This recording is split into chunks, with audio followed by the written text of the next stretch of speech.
Hi guys, one more time here, and I wanted to talk about Falcia and how she compares to other legendary and epic fighters in terms of raw damage and survivability. I will be rating her according to these two. So let's start with Salazar. I think Salazar is just better for the damage output, but he has some survivability with his crit procs, but Falcia with affections will survive more. Next on the list is Volca. Yeah, Falcia has more damage, more survivability, but Volca brings utility, so that's a factor for Volca. Next on the list is Zelitu. So Zelitu is infernal GB powerhouse. So she outdamages Falcia by a mile, and in terms of survivability, I would say Zelitu might be better simply for her range. She outranges most creatures, so she will be attacking them from a distance. Valkyra, same faction, so probably the same amount of survivability, but Falcia will do more damage to a single target, but Valkyra is more over AoE, more range, so depends, I guess. They different roles, to be honest. They're both fighters, but Valkyra is a special kind of fighter.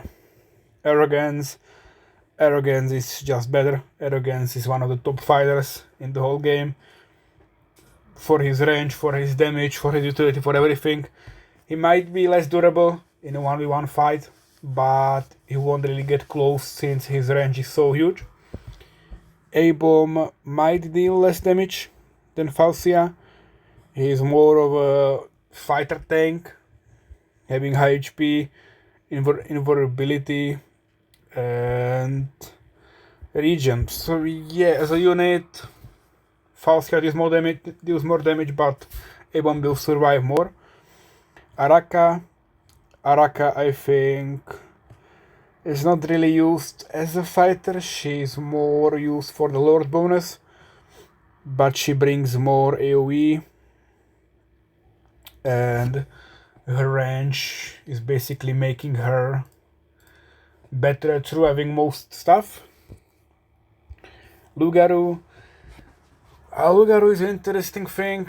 He's both chaotic and nightmare based. He probably, I don't know if deals more damage. There hasn't been enough testing done for Lugaru, but his survivability is pretty low. He needs a healer or someone to keep him alive or tank for him, since he basically kills himself with his ultimate, Animosity. So in terms of survivability, Falcia is better, but raw damage output, Lugaru might be better with his bleed procs. Absan is just a centaur that throws spears, deals damage, and has range. So pretty much his only advantage is his range, otherwise, and also his AoE. He can deal some AoE damage in arena, but Araka is straight up better, so that's that.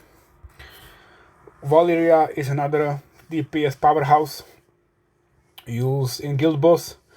She can kinda decimate the boss, brings the valuable defense break to the Guild Boss, and is a monster in arena as well. Her survivability is questionable with her Will of Steel, but she might be better in both survivability, DPS, and overall damage. Next on the list is Cerberus.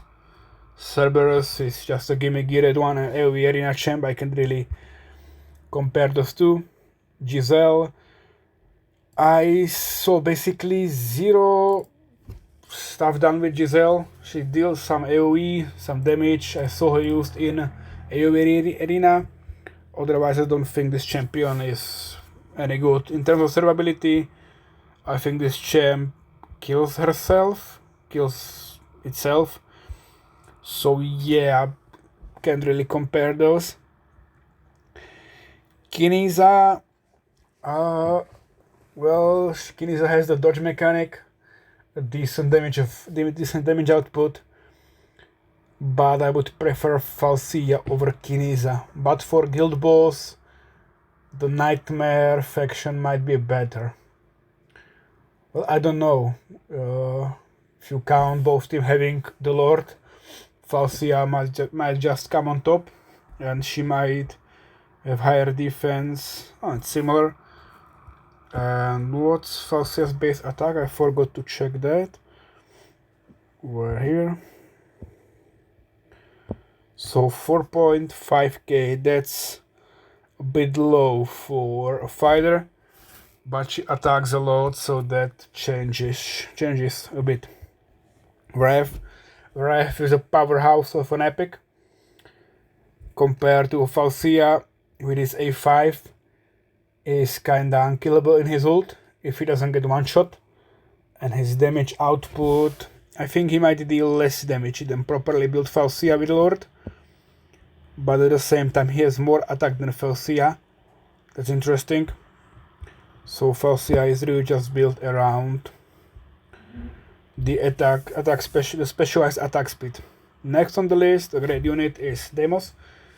I could technically only compare Deimos and Falcia on guild boss, and I think that Deimos is unmatched on guild boss.